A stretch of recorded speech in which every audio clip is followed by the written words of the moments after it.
On January 8, 1923, the British Broadcasting Company made its first outside radio broadcast, a national opera production of Mozart's The Magic Flute from the Royal Opera House in London's Covent Garden. But 2 months earlier, regional offshoots in Manchester and Birmingham had begun broadcasting news and weather reports, as well as music hall reviews and children's programs. The battle between high and low-brow broadcasting had begun. With radio sets costing an average monthly salary, initially, just 30,000 domestic licenses were issued. But by the end of the decade, it was at least 7 million.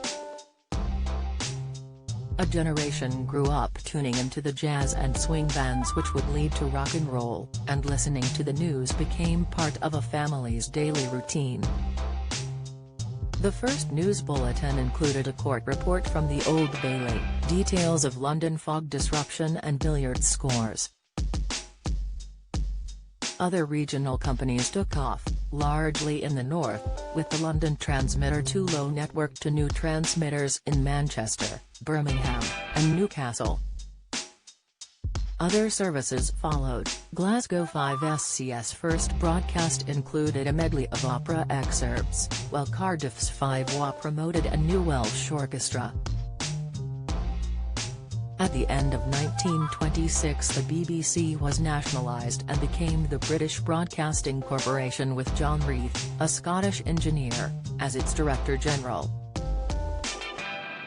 Under his influence, the BBC set out its mission to inform, educate and entertain. News was the bedrock of BBC programming, although to begin with news programmes went out only in the evening as a concession to the newspapers, who feared losing their customers. Music, drama and comedy provided the entertainment, but Reith decreed that the BBC did not broadcast on Sunday before 12:30 p.m, to give listeners time to attend church. And for the rest of that day, it must broadcast only religious services, classical music and other non-frivolous programming. European commercial stations soon competed with the BBC on Reith Sunday by broadcasting more popular music.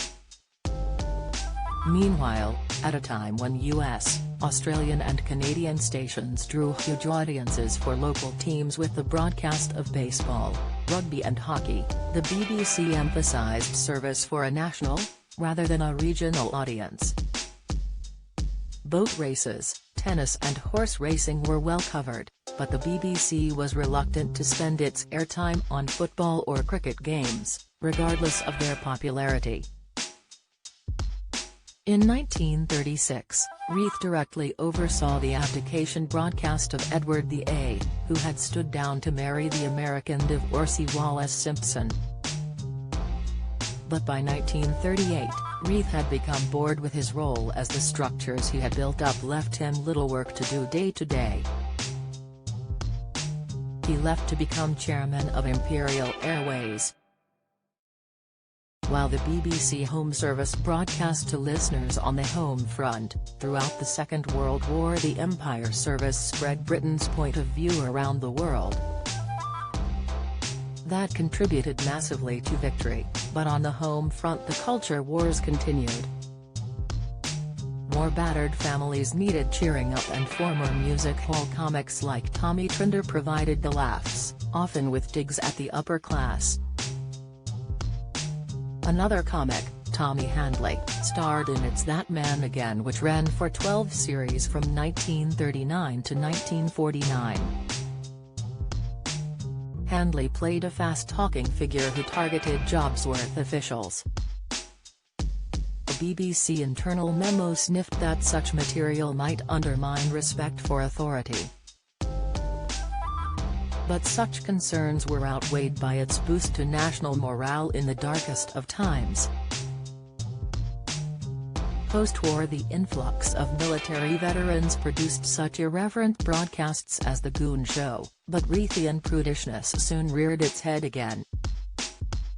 The near-the-knuckle radio star Maxwell was blacklisted by the BBC for 15 years after his messy marital breakup and for slipping a blue joke into a broadcast. BBC's banned words included not just obscenities but references to honeymoon couples, chambermaids and effeminacy in men. Jokes about solicitors and minors were also off-limits.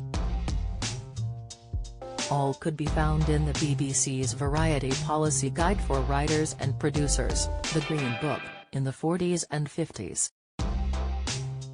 The BBC's debate over common lowbrow productions versus the uplifting highbrow continued into the TV age.